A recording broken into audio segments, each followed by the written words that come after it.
Here's Goodnight Olive making her move to take the lead by a head around the far turn. Race Kane has nearly 10 lengths to make up, so does Scooby Quando, verifying the leader. Top of the stretch, Tapit Trice is coming onto the outside. Up to the mark is running late behind Master of the Seas. Set piece down the center of the course. Master of the Seas alongside Annapolis. Here's Elusive Princess coming after Maj, and Mission of Joy tries to find room between that pair. Maj has the lead. Mission of Joy second, Elusive Princess third. The champ in front. Goodnight Olive chased all the way. Tapit Trice! Tapit Trice wins the Toyota Bluegrass. Welcome in. A pleasant good evening to you. Jeremy Plonk here from Horse Player Now as we get set for week 4 of 4. There are 4 days remaining for the Keeneland 2024 Fall Meet. We are going to look at an 8-race card where the big story is the big carryover. The late pick 5 was not solved on Sunday. The carryover, $301,895.96. Somebody throw 4 cents in there and bump it up to $8.96. It's going to be a huge day. A lot of excitement for the final card. The final week's first card, I'm trying to say, should be fantastic. Big money going to be into that pool. $2 million of new money for sure going into that late pick 5. It'll be on races 4 through 8. That's the big news. Some chaos at the end of the card on Sunday. Of course, you get that when you get that kind of carryover. But one player, whoever they were, $790,000 took down the pick 6 on the carryover on Sunday. Was not me. I had 4 of 6.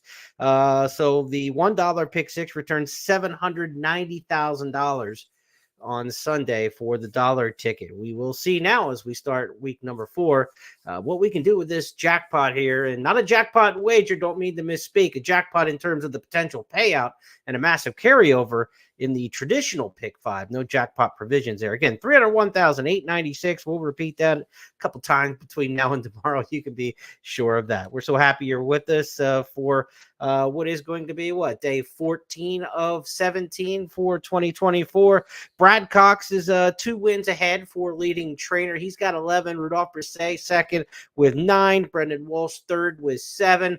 Look at the entries. The entries are out for all 4 days for the rest of the week. Brad Cox is going to win this trainer's title. Rudy Brisset is in second with 9 wins. He's got 1 starter left. I mean, he's already mathematically eliminated. He's only got 1 starter left. He doesn't have another horse until Saturday, closing day. Next 3 cards, no Rudy Brisset entries. Brisset's had just an incredible meet, though. What a fantastic meet. His horses all ran huge this season. Brendan Walsh, he's got a chance mathematically to plug out some winners here over the final couple days of the season. But Brad Cox is 4 wins ahead. And I looked at who are the hot trainers week 4 at Keeneland during past meets. You know, who's got some horses left, who runs out some victories at the end of the season here and tries to win before the Kentucky circuit switches back to Churchill, then eventually on to Turfway Park. But the last 3 seasons, Brad Cox has 16 wins on week 4. So that's only 12 racing days, right? 3 seasons, 4 days each. He's got 16 wins. I mean, he's already ahead. No other trainer has more than 7 wins closing week the last 3 years. Brad Cox is going to run away with this thing if history has anything to do with it, and he's going to finish strong. Expect that. Warden McPeak have had 7 wins. If you're looking for other trainers who have done well in week number 4, Brendan Walsh 6. On the other lower, not the lesser trainers, but maybe ones you're not thinking of, Eddie Keneally's got 5 wins during closing week over the last 3 years. So maybe Keneally, a barn to watch. And Safi Joseph Jr., he doesn't run that many here, but he's won 3 in the last 3 years on closing week. And he's got a couple in the entry box over the next few days that you might want to keep an eye on. So Safi Joseph Jr., Eddie Keneally, maybe some trainers here to watch that may not be kind of, top of mind as you're thinking of which trainers to look for here in the final week of racing. So we are set to go on this 8-race card again with the 8-race configuration, races 4 and 5 in the middle of the card. They're really going to have a big swing to all the multi-race wagers for the day. Let's look at the snapshot, how this 8-race program lays out. The pick 5 starts in the opener, the early pick 5. No carryover provision to the early pick 5. The second race starts the early pick 4. The first of my 3 key plays comes up in race 3. They'll follow in 6 and 7. Pick 6 starts in race number 3. That was hit again for $790,000 on Sunday. So fresh jackpot in the pick six. Remember, everything must go on closing day Saturday. So maybe we can get a little building carryover the next few days and see if we get another big pick six carryover into the weekend. The pick five starts in race number 4 for the carryover, 301,896. It'll be the final 5 races on the card. But races 4 and 5 are both part of the early and late pick 5. So you definitely got to consider those races in your handicapping as extra work. Put the extra work in on races 4 and 5 for Wednesday. 5th race will kick off the late pick 4. It's also a swing race in the early pick 4 because the early pick 4 is 2 through 5. So again, race 4, race 5's got a lot of action moving in and out of those spots. Key plays for me come up in races 6 and 7, and we'll wrap things up with the Toyota Super High 5, which was hit on Sunday in the final race. So no carryover into the Super High 5.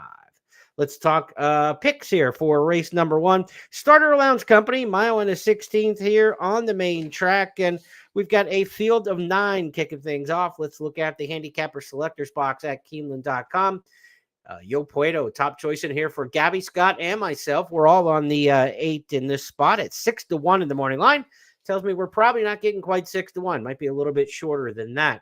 Low Country Magic and Lucy Got Game, the 3 and 5, also get top picks in this spot. Low Country Magic 8-1 for Tom, picking that Nacho Correas long shot. And Lucy Got Game, the 5 is 3-1 in the morning line. Really fits the conditions well in here. Lucy Got Game, top pick for Kim Nelson. I had an 8-9 too, but I also think you could use the 5 and the 4 here. This is a potentially 5 deep because of good options. A lot of times in a spread race, it's because all the horses look bad. This is actually for the first race on the card, and we've had some first races on the card where there just wasn't a whole lot to love and embrace. This race has actually got some pretty good options in intermediate field size of 9, so it should be a good gambling race to get things started. We don't always get that in race number 1 on the card. A lot of times it's kind of a bad bunch of horses or a small field with a big favorite. This is intermediate size, and as you can see from the public handicappers, nobody's leaning on any of the real, short type price horses in this race. There will be no short prices in here, I wouldn't think. Lucy Got Game 3-1 in the morning line from Nick Tamaro. East Shore at 7-2. 6-1 on Yo Puedo, probably going down, but you can see there's going to be a cluster of horses in this race, probably in that 3-1 to 9-2 range, between $8 and $11 that we're looking at in race number 1. Yo Puedo, my top pick in here. Good form at Keeneland. I always love the horse for course angle here. It's probably the strongest thing of handicapping. Horses who have had success here, you have to move them up when they run back here at Keeneland. Yo Puedo's run here twice, a win and a third. Cuts back from a mile and an eighth at Saratoga. That was a little long. That 2-turn race at Saratoga at a mile and an eighth is a difficult trip. Back here to a mile and a 16th with the 16th pole finish line in play, I would expect Yo Puedo to be tough. And also on that Saratoga race, had post 6 of 7. Mile and an eighth races have a very short run into the first turn at 9 furlong track up there at Saratoga, dominated by the inside speed horses. So Yo Puedo got kind of hung out there in the race at Saratoga. So I think can bounce back here. Christian Torres, a good jockey, having a bad meet. Just simply put, he's a good rider. He's been a good rider for the last 3 or 4 years in the South and in Kentucky, but he is having a bad mate right now. He'll get this horse into the ratio Puedo. There won't be a whole lot of decisions to make. I don't think this horse will be very far off the pace. There's a little bit of speed in here with the 5 and the 6, but I would think the 8's going to be sitting probably in a really nice trip sitting in third. So top choice in the opener for me. Let's go with 8, Yo Puedo, on to race number 2. It'll start the early pick 4 in this race. Early pick 4, races 2 through 5. 30,000 maiden claimers, 6 furlongs. These are 2-year-olds in this particular spot. We've got a field of 12 with a whole cast of also eligibles in here. So certainly want to keep an eye on the also eligibles if any of those happen to draw in. None of the 4 on the also eligible list are kind of like must uses to me, just glancing at them. So kind of focused on the main body of the field here in race number 2. Again, it's 6 furlongs. You don't want to be far off the pace for sure. But at the same time, it's hard to determine some of these lightly raced horses and some first-time starters exactly how the race shape may go. But you don't want any deep closers going 6 furlongs, especially at a cheaper claiming level like this in the maiden claiming ranks. The 4 Citizen Judy's my top choice in here, also picked by Scott and Kim. Citizen Judy's got a little bit of pace about her. She's an American Freedom filly who has pressed the pace here in the spring meet in a baby dash against Perfect Chances, who was really impressive that day. Then also went to Churchill and ran well in a spring race. And then off the layoff in September, good effort for 50 for a while before folding up the tent. Showed some pace in there, shortens back to 6 furlongs. John Enos has a nice winner at the meet. He's also 8 for 16 in the money. His horses have run really well. Actually, yeah, 8 for 16. He just hasn't had a lot of wins. We did catch him on his one good win. Looked a little bit like this. Maiden sprint, cutting back in trip just a little bit. Citizen Judy going to be my top pick in here. The 4, 6-1 in the morning line. Real Mischievous is one who's kind of interesting in here. Daughter of Authentic, first-time starter. And the reason I like this horse at 15-1 in the morning line is trainer Michael Tomlinson. He doesn't have a lot of horses. And he doesn't have a lot of great horses, but he has been known over the last decade or so at Keeneland to save some horses for the last couple days of the meet. It gets much easier later in the meet because everybody wants to run at Keeneland. And you set your horse up for Churchill better if you run earlier in the Keeneland meet. And a lot of times you're ready to go early at Keeneland because you're coming off of Kentucky Downs. And, if you didn't have a turf horse, you're not running at Kentucky Downs. The Ellis Park meet might not be where you run some of your horses. So usually horses that are running early in the meet at Keeneland are just stronger races. There's more good horses in those races. Mike Thomason waits for the end of the meet, and he's popped some nice prices. He's got the 12 in here, Real Mischievous, and if this one can run it all, the workouts don't give you really any indication, but if this one can run it all, I wouldn't be surprised if the 12's a little bit of a say in this race, in a race where there really is no major standouts. So I'll give that one a shot in there. The one She Single, again, had a decent mid-move in the debut race, didn't break well, spent all the energy mid-race, and then packed it in, but was well bet at 7-2. So that's actually a fairly good effort, despite the finish at 7th, beating 12 lengths in there. She Single, again, certainly a consideration. I also thought the 2 Golden Irish, first-time starter for Brad Cox. We mentioned,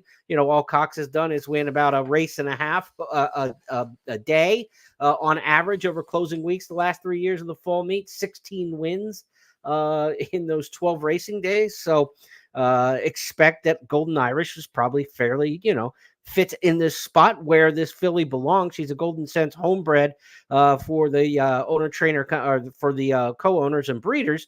And, there's nothing on the workout tab at Turfway that gives any major indicators, but we've seen Cox with these first-time starters in maiden claimers do okay. He's only a 15% winner debuting in maiden claiming, though. So that's why I didn't put the 2 in my top 4. But 4, 12, 1, 2, all with some consideration in this particular spot. Tom took a shot at number 13, Richo for Mike Maker. If that one draws in off the also eligible list, one you want to keep an eye on. Does have a bullet workout at Turfway. We'll check the scratches and changes tomorrow around 10 o'clock, 10:30 to see if that one happens to get in the field for Tom. Reminder while we're on that note, you can get my updated analysis every morning after scratches and changes are in. I readjust my final picks, give any final thoughts I have on the card, and the last word before post time, if you will, from me comes here at Substack. So Substack is a free service for publishers.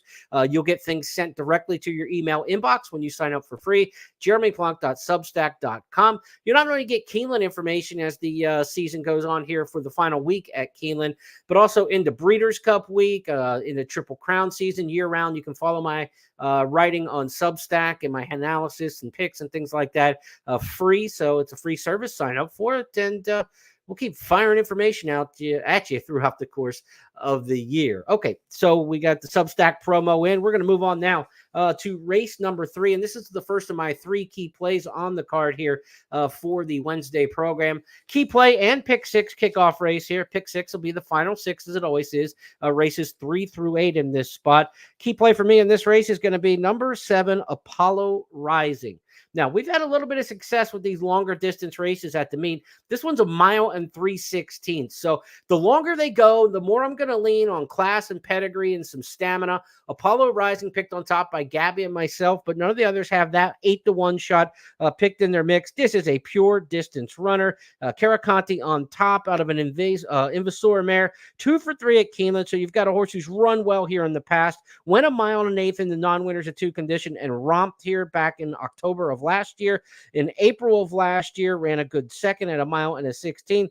has a little bit of forward placing about him in his running style. And in these longer races on the dirt, the pace tends to slow down. And it's not about plotters passing horses usually. It's about horses who are within 2 or 3 lengths of the lead, kind of hanging in there. Now, a couple of these horses, and why this becomes a key play for me, not only because Apollo Rising is 8-1 in the morning line, but I think the one Gilded Crack in the morning line favorite 5-2. I've got this one as too far. I don't think this horse is going to run well at the mile and 3/16 distance. Pedigree leans a little bit shorter with that Indian Charlie on the dam side, but the running lines also indicate it. I know this horse got away last time in a small 6-horse field, went wire to wire and coasted through easy fractions and won easy at a mile and a 16th. But this is a full 220 yards, an eighth of a mile longer than that race. And if there's any tempo to this spot at all, this horse is going to have to just run a little bit. And I think that there is some distance or there is some pace in this race with number 9, Ministerial. So Ministerial can run and put a little bit of pressure. Certainly a short pedigree for that one by Uncle Mo out of Kauai Katie. Expensive, but this horse is bred to be a mile and a 16th. So the 1 and the 9, the two horses who are 5-2 and 5-1 in the morning line, 2 of the top 3 choices amongst the morning line, I don't think can get this trip, and they're both going to run the same kind of running style. If one doesn't get the trip, both won't get the trip likely. So I'm against both of those, 1 and 9, tossing that, and that's why it makes this a key race. Because not only do I like Apollo Rising, who can trip, should run well over this distance, be forwardly placed, but likes Keeneland 2 for 3 here lifetime, and I don't like the favorite. So this is really one of the better key plays of the meet, honestly, because it's a combination of having a negative opinion and a positive opinion,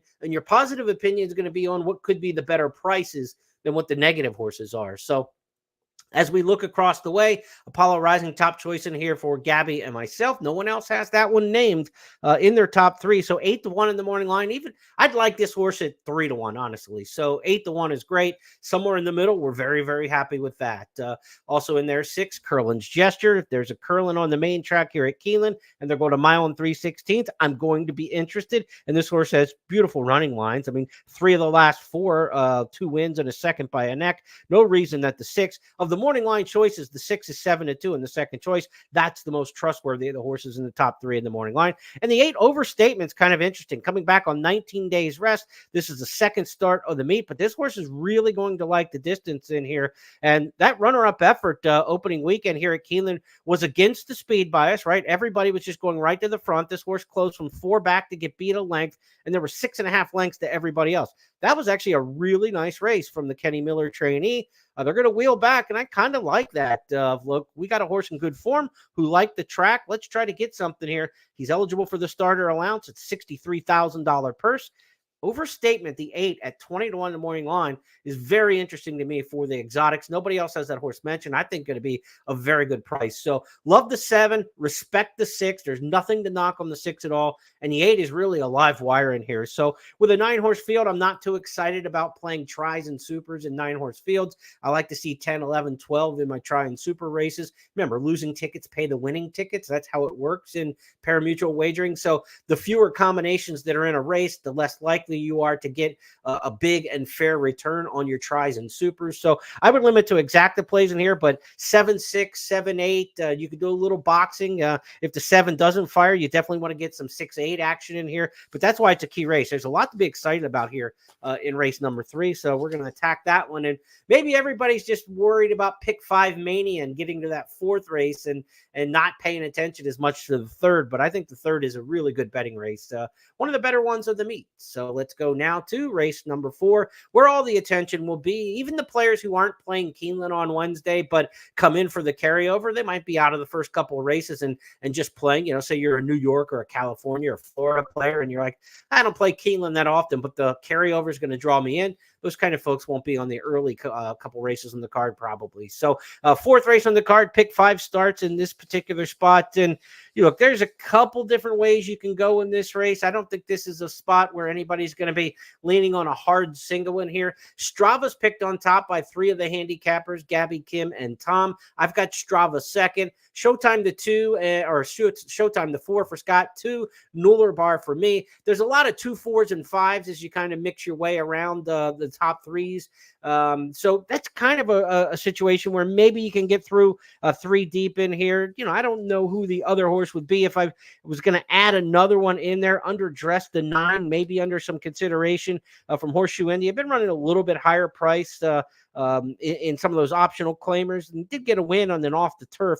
But my problem is those 2 off the turf wins were running against horses who were more grass horses than dirt horses. So the 9 underdressed with a wide post in here going to my own 16th, not necessarily for me at 3-1 in the morning line, but if you wanted to add another one, maybe. But 2, 5, and 4, I think you definitely want to use here to kick off the pick 5, I should say, with the big carryover. Strava's got a decent win over the track here at Keeneland, going back a ways. This is a second off the layoff. You get a good sire and into mischief. These horses tend to run well here, especially around 2 turns. Classy horse on the drop for Norm Cassie, who saved this one towards the end of the meet. Wouldn't be surprised if Strava's the one to beat. But Nolar Boar, the 2 for me, is the horse who's got some inside pace. And I love inside speed going to my own 16th here. Short run to the first turn. That wire comes up quick at the 16th pole finish line. So I think Nolar Boar can just kind of go out of there. The 1's got no speed at all. The 3 doesn't have a lot of pace. The 4 Showtime will go. 2 and 4 are going to go and kind of, I think, control this race a little bit from a pace standpoint and give me the speed there. 2 and 4. The 5 makes sense. Strava with the class, maybe not totally up front with Strava, but won't be far off of it. I could see 2, 4, and 5 kind of running 1, 2, 3 around the track. Those are the 3 for me. Give me the inside and give me Nolar Bar 9-2 in the morning line. Candy rides, they hit about 22% here over the years, going 2 turns at Keeneland. Just been a long time positive sire over this racetrack for a decade since it went back to dirt. So Nolar Bar, my top choice in here. Christian Torres, we said, good jockey having a bad meet. Maybe he can kind of make amends. I've got him twice in the first 3 races on the card coming up here on Wednesday. I always have to pause about the day of the week. It's the day of the week that gets me. I talk all these horses, numbers, stats, trends. What I can never figure out this time of year is what the heck day of the week it is. It is Tuesday night. We're previewing for Wednesday. We'll try to keep that organized. Then you throw in the Breeders' Cup stuff, right? We got Breeders' Cup pre-entries going to be announced tomorrow. I think noon Eastern, the announcement for Breeders' Cup pre-entries. All excited about that. My printer's not too happy about it. There's going to be a lot of pages going slammed off the laser printer tomorrow. But I'm excited to get handicapping for the Breeders' Cup. And between now and the end of the week, and we see the pre-entries, we'll mix in this podcast a little bit of talk about horses who may be training at Keeneland or are alumni of the Keeneland Fall Meet and what I think about their chances going into the Breeders' Cup. Obviously East Avenue, the horse who won the Breeders' Futurity, going towards the Juvenile. He was so very impressive. One of the more impressive horses of the Keeneland Fall Meet. So looking forward to seeing him. And we'll talk more about the Keeneland alumni headed to the Breeders' Cup a little bit later this week. Let's stay on track here for race number 5. Race number 5, second leg of that carryover pick 5. Also the kickoff to the late pick 4, the end of the early pick 4. So a big swing race in here. I think this is one where you're going to have to take a little more of a wait and see approach here because the also eligibles look pretty live in here. This is a mile and a 16th maiden special for older horses. The 13 Bunchen can run, a horse who went over to Royal Ascot. We saw Bunchen run here in the baby dashes for Wesley Ward back in 2013. Love Me Sweet looks like a very interesting first-time starter for Graham Motion. Bourbon Thief looks like she could definitely run in here for Ian Wilkes. And Time Stone, the outside runner for Cherie DeVoe, has good running lines and a hot barn. So 13, 14, 15, 16 are all interesting. Every once in a while, I'll throw one of the also eligibles in my picks right off the bat. But I think all of these also eligibles kind of play. And if I did that, we'd have no picks for the race if the main body stays together. So again, adjust. This is a good reason to sign up for the Substack and get the update tomorrow. I'll take it into account who gets in and who doesn't in race number 5, because really scratches and changes are going to be most critical to this race to any other race on the card. They're always important. You hate to see like when a horse you really like ends up scratching, but the whole outcome of race number 5 is kind of dependent on who ends up in here out of that 13 through 16 also eligible list. So amongst the main body of the field in race number 5, there's a big favorite in here in the 10, Bird Watching. Bird Watching was beaten at 4-5 last time out, off the layoff, been away 8 months, came back at Kentucky Downs and ran a good second, beating a length and a half horses didn't close that well at Kentucky Downs this season, where speed really carried. It was dry and warm, and conditions were certainly towards front runners. So a really good effort from bird watching. Now you got to get out of the 10 hole with a horse who's got kind of a mid-pack running style. That's usually a tough spot to be. So bird watching's the horse to beat in here, but I don't think without any sort of reason to get beat. I mean, or without any reason to get beat. This one, there's a lot of ways that bird watching could end up losing this spot. I think she's the best horse in this race, but she's got a tough post for the running style that she has. I've got her on top at 6-5 in the morning line. I don't like that price for sure. So again, we're looking around here and seeing how else this race may shake out. The 9 Stents and Statins, if you're like me and you've ever had a heart issue, Stents and Statins. Hopefully you're doing well, and betting that horse gives you a smile to bet the horse and not any fear. But Stents and Statins adds blinkers for Nacho Correas. This is a horse who was with Chad Brown's barn back in April, coming off a long layoff. This barn does really good with horses long layoff. First time with the trainer, solid. The workouts over on the synthetic at Turfway. Stents and Statins, I think, comes back running in here. But like the 10, has a similar mid-pack running style and an outside post. You could see that one getting left behind a little bit. Off the layoff should be a little fresher, and fresher horses tend to run a little bit more to the front of the pack than their running line suggests. And they add blinkers. Nacho adds blinkers here on Stents and Statins. So while the 9's been kind of a horse who's been stalking 5th of 10, 6th of 10, 5th of 9 in previous races, could be up in the one, not necessarily on top, but I could see Stents and Statins in 2nd or 3rd in this particular race. Speed probably comes from the inside, and Practical Diva, the 3, is a 6-furlong sprinter stretching out in trip. The 4, My Brazilian Girl's been up towards the front, and the 1 turf route at Ellis could be showing a little bit of pace in here. But don't be surprised if the 9 shows a little bit more speed for those 2 factors.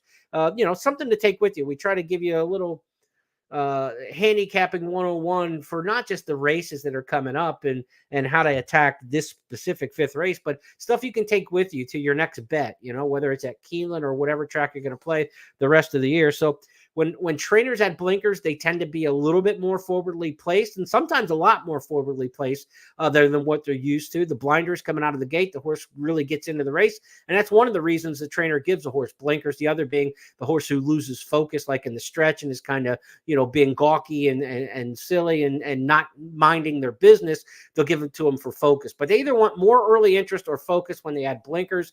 That's 99% of the reasoning just with those 2 reasons alone. And the other thing, when horses come off long layoffs, they're generally pretty fresh and geeked up to run. So that can make a horse. So the 2 things that would change how you see a horse's running style in the past performances: blinkers on and coming off a layoff. Sometimes those horses, for both reasons or one reason, will show more early speed. So when you're trying to project how a race might set up, keep those couple things as factors. The other thing, we talked about this earlier in the meet, is an extreme post position. You draw the rail, you're going to stand out of there to hold and maintain your position. You draw an outside post, you're going to try a little forward or drop all the way out the back. You've got 2 options from the outside. You either go way back early or come running out of there. So extreme post positions, blinkers, and fresh off layoffs are all kind of things that might change a horse's running style for you to consider. As for the others here in race number 5, let's look across and see what the other handicappers have. Bird watching, top choice in here for Tom and myself. Brazilian Girl, the 4, and Practical Diva, the 3, and the 15, Bourbon Thief, all get top notches in here. I've got 10, 9, 6, 4, 3, all with options in this race. I don't think the 10 at 6-5 stands out at all, so I probably shouldn't have picked the horse on top. This tells you, and I say, I don't look at the morning line when I make my original selections. So I do that. I print the past performances out before the morning line is on them, right at draw day, and therefore, I looked at this race, and I think Bird Watching's the top horse in here, but I wouldn't take this horse at 6-5. No way. There are much better options than playing him on top at 6-5. So let's wait. Let's see. Let's adapt tomorrow. But this is a race I think you're going to use 4 or 5 horses in that pick 5, if not a little deeper. And whoever gets in off the also eligible list might just rise right to the top of the horses that you need to consider in here. So let's be flexible and loose. And that's one of the reasons why you prepare ahead. Why we do things like the look ahead. You say, oh, well, you handicap the day the entries come out. Well, then you can adapt as you get to race day. And so you're prepared. You're not going back and watching race replays, or you're not trying to find an angle, or you're not trying to research a trainer move. on race day an hour before post. Now, look, I do this for a living. I work in horse racing 365 days a year. I have the luxury, if you will, of that's my time every day. You've got a job in a real life and you can't be working 2 days ahead of time sometimes. But the earlier you can work ahead on any card allows you to be flexible so that you're not going to end up like, okay, it's time to put in this pick 5 ticket. There's a big carryover. This is my real big chance today, this week maybe, or this meet to hit a big one to set me off for the year. And now all of a sudden the scratches and changes come in.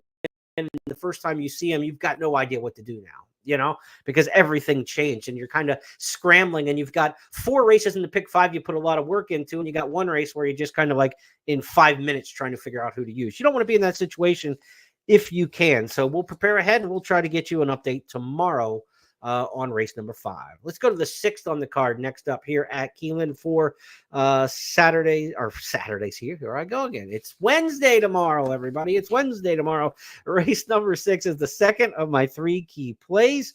A mile and an eighth on the main track. We talked about this earlier of, a mile and an eighth. I want some class. I want some horses who've got a little proof over the distance if possible. The other thing with the mile and an eighth races is we usually see a slower pace in a mile and an eighth than we do at a mile and a 16th. They're just not run at the same tempo. Jocks are saving something. They've got the full stretch run to go through. It's not just turn for home and then the wires there at the 16th pole. So they're going to use the full stretch in here. And I just think this is a race where there is no speed. And what happens a lot of times when these races come up in the condition book, everybody who's got a slow plotter who couldn't win at a mile or a mile and a 16th says, oh, there's a mile and an eighth race in the condition book. This will get my slow horse home. And those races tend to have slower paces and plotters in them. That's not the case with number 6, Landed, who is a fast horse catching a field of slower horses. And I don't know if Landed can go a mile and an eighth for Wesley Ward, but the pedigree says yes, by Omaha Beach out of a Medaglia d'Oro mare, and one going a mile and an eighth at Saratoga. So it worked at Saratoga. I think it'll work here. I think Landed is a wire-to-wire play here, and one of my key plays of the day. 7-2 in the morning line. I will take that price all day long if we can get it on Landed. The morning line favorite in here is Intricate, a 3-horse, or the 5-horse at 3-1. Intricate's got a lot of class coming out of the Alabama, the Coaching Club Oaks, races like that. He's running against some of the best horses in the country, but I don't know. I mean, the pedigree says yes, but the running lines tell me Intricate is going to come up a little bit short at a mile and an eighth. The horse just kind of gets to a certain point in the race, and then she doesn't finish the deal. But she's got pedigree on top by Gunrunner, but the distorted humor on the bottom side of the pedigree is like 7 furlongs in a mile. And that might be why she just comes up a little bit empty at the end of her races. But she's run good, right? You're talking about a filly who was 2nd in the Rachel Alexandra, 3rd in the Grade 1 Coaching Club American Oaks. I just don't think she can run this far. And if she's never on the tail of Landed, if Landed's a couple lengths in front of her the whole way, and then Intricate starts to get tired and doesn't want to punch anymore, then she's never going to catch what she can't get to. And therefore, I think Landed's best bet on the card at 7-2 and will be a single for me in the pick 4 and the pick 5. 6th race, we look across the way. Landed also top pick in here for Scott. Second choice from Tom and Gabby. Kim Nelson going different direction with the 12 Sakura Blossom at a price. So Sakura Blossom 20-1 in the morning line. Top choice in there, moving turf to dirt for Kim. We'll see how that one plays over the main track here at Keeneland. Did have good dirt form in Southern California. Last several races have been on the turf.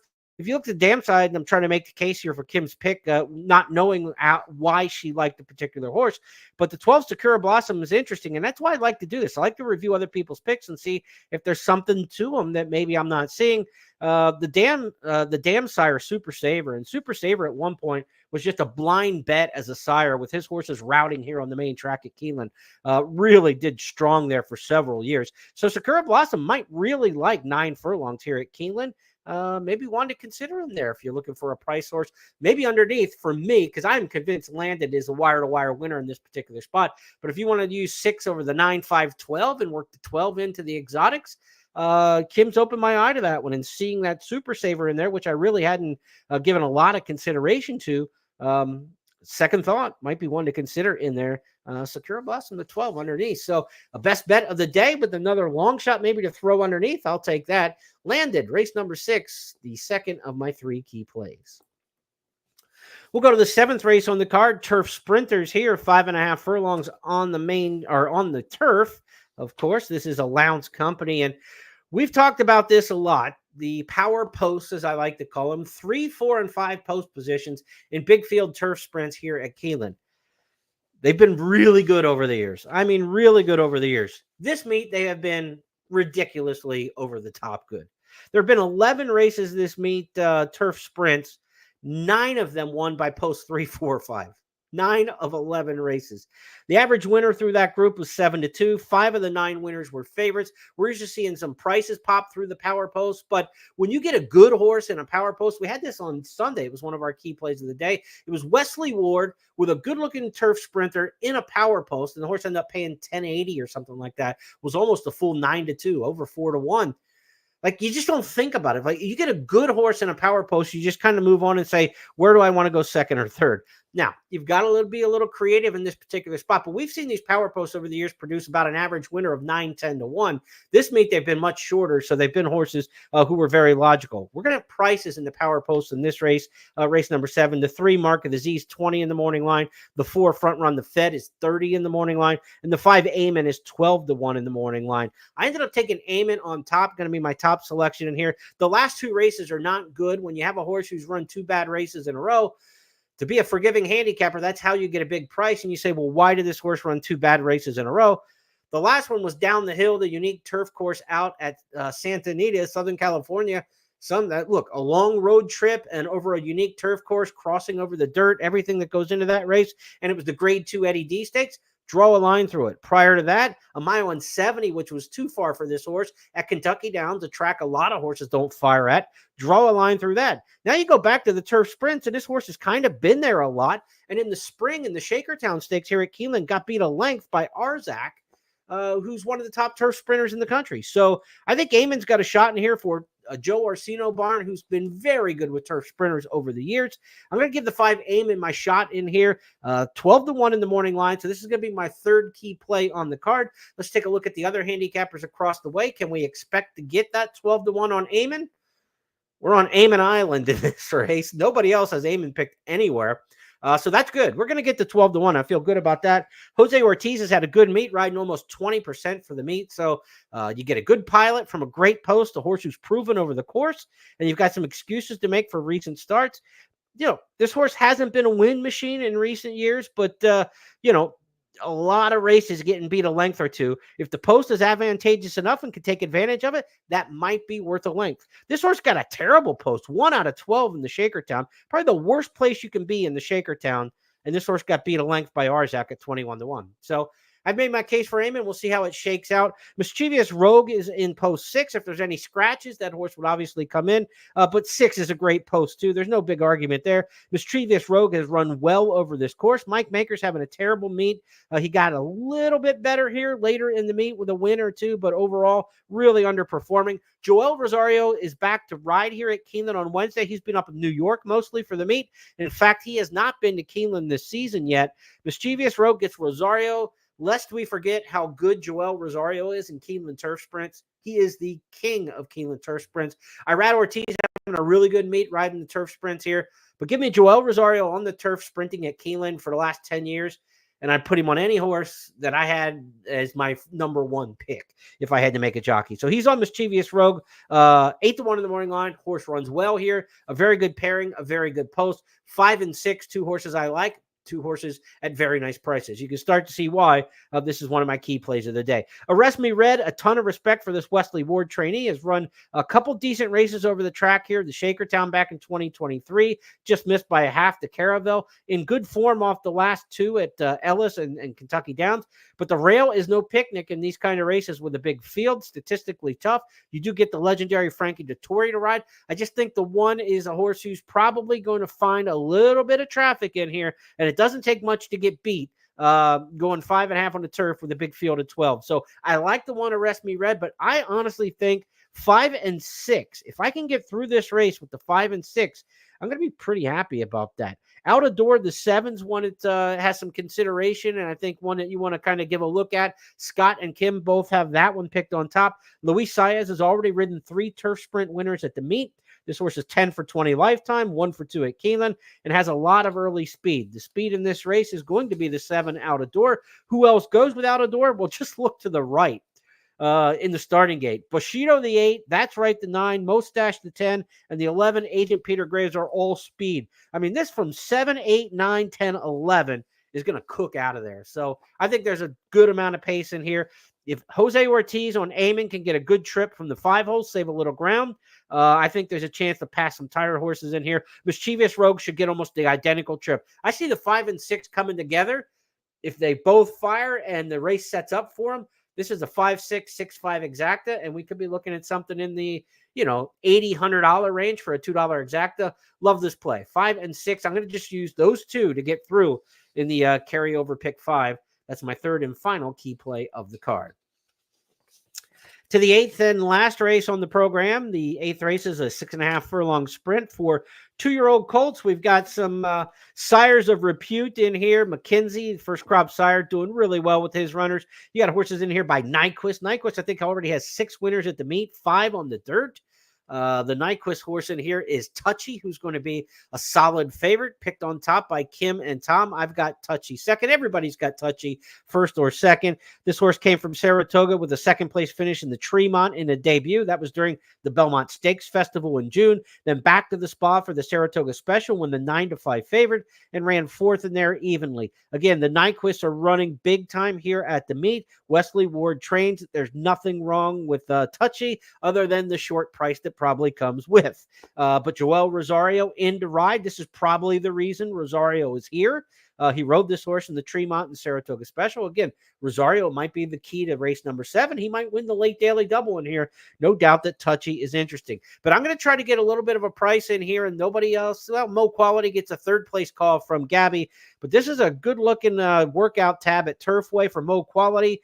And Christopher Davis, the trainer Chris Davis, has 3 winners from just 7 starters at the meet. His horses are firing. He hasn't sent many here. Really good trainer with fast sprinters. Historically, I've followed this guy for several years in different parts of the country. He's good when he's got a fast horse, and you're not talking, 2 turns and turf and all that. Chris Davis is about speed, and he's got one who looks pretty fast, and he gets Jose Ortiz to ride. An interesting pairing. They've been together 32 times in the last couple of years. 25% wins, according to DRF. $3.34 back for every $2 you bet. So a nice, by 150% profit betting Chris Davis teamed up with Jose Ortiz, and Ortiz rides a first-time starter. I really like good rider jockey trainer pairings with first-time starters because the agents for these horses are going around to the barns and they're talking and they're like, who do you got? Who do you got that's new in your barn and first-timers and, debut horses? And Jose Ortiz and his agent are locked in with Chris Davis here. So I'm going to take the 6 Mo Quality, but maybe running into a complete buzzsaw with Touchy in here. To me, it's probably got to be one of those 2. If you get beyond those horses, Original Sin is a first-time starter. A Curlin for Brad Cox with good workouts. You could definitely make this case. You could definitely get to the 10, 6, 4, and 10. If you look across the way, though, there's a little bit more division in this race, handicapping than I thought there would be. The 8, Hitchcock, it's a top pick from Scott. The 11, Campaign Trail, picked by Gabby in here. So there's some, there's some mixed thoughts in here. I mean, Campaign Trail comes off a troubled trip last time. Has been 40-1 and 29-1 in 2 starts, 20 in the morning line. But Tyler Gaffleone rides for Eric Foster, and Gabby's taking a shot in there. So interesting on Campaign Trail. Could be a good price. But for me, I'm going to try to get by 6 and 4. I'm going 2x2 at the end. I'm singling in race number 6. The 5th race is where we got to look at a spread situation. And I think in the first race of the pick 5, you're looking at probably 3 deep, 2, 5, and 4. If you wanted to throw in a 4th horse in there, maybe you could go a little bit deeper in race number 4. But I think you can get there maybe with the 2, 5, and 4 to get things started. So let's say if we look at this pick 5 sequence, we'll take it from race number 4. 2, 5, 4, we definitely want to use. Race number 5, we're going to use as many as we can in that particular spot. And again, we've got to stay flexible to see what happens with the also eligibles. But just on the main body of the field alone, 10, 9, 6, 4, 3. And anything with a double-digit number that would get in off the also eligible list would also be in there. So I'm looking at 5 deep in that particular spot. So we start off 3 by 5, and it sounds like, okay, you're up 15 combinations already. But we're singling landed, so that's still at 15 combinations. We go 2 deep with Eamon and Mischievous Rogue in race number 7. That gets us to 30 combinations. And then 2 deep in the last race with Mo Quality and Touchy. That's a 60 combination ticket, so that costs $30 for 50 cents. So we've got a chance to attack this pick 4 on a potential $30 ticket. That's the way I'm going to kind of recommend it. We'll see what happens with scratches and changes. That could all adapt. You know, if one of the key plays comes out and we've got a single in a place where we were going to go 2 deep, now maybe you can get a little deeper in one of the other races because you've got a lot of budget left. You know, if we take one of those 2 deep races and make it a single, we get half the cost of the ticket back. So we might get $30 to 15 right back to us, and we might have $15 more in the same budget to play with, where you want to throw another horse in one of those other races where you're considering. So that's the way I see this pick 5, and hopefully you're looking at it, because there is nothing in racing more beneficial to a horse player than carryover money. It is dead money in the pool that cannot beat you. There are 301,895 $5 that are going to get paid back to horse players on Wednesday at Keeneland that cannot beat you, right? This is a pari-mutuel game where everybody's dollar is against yours. But this 301,000 isn't against you. It's working in your favor no matter what happens. If you hit this pick 5, it is going, no matter how many people hit it, it's still going to pay more than had there not been a carryover. Now, a few people hit it, it pays a lot more, right? Because we're dividing that carryover up amongst the winning tickets here. So they cannot beat you. They can only help the winner. That's why you want to jump in. Even if you're not a regular pick 5 player on a carryover day like this, that is the time to get in and swim. That's going to wrap up this edition of the Keeneland Look Ahead podcast. Wednesday, first post 1 o'clock. Weather check looks good as we go out throughout the week. Temps in the 70s, almost 80. It's Indian summer, if you will. Should be a great day for racing. Again, we've got 4 days left of this fall meet. I'll be back tomorrow, 8:30 Eastern on Wednesday night to preview the Thursday card. We've got stakes action coming up on Friday and Saturday, so the meet's going to finish with the flurry, but it gets started with the big carryover. Race number 4, $301,000 for the pick 5 on Wednesday. See, by the end of the show, I got the days right. Have a great night, everybody. We'll talk to you tomorrow.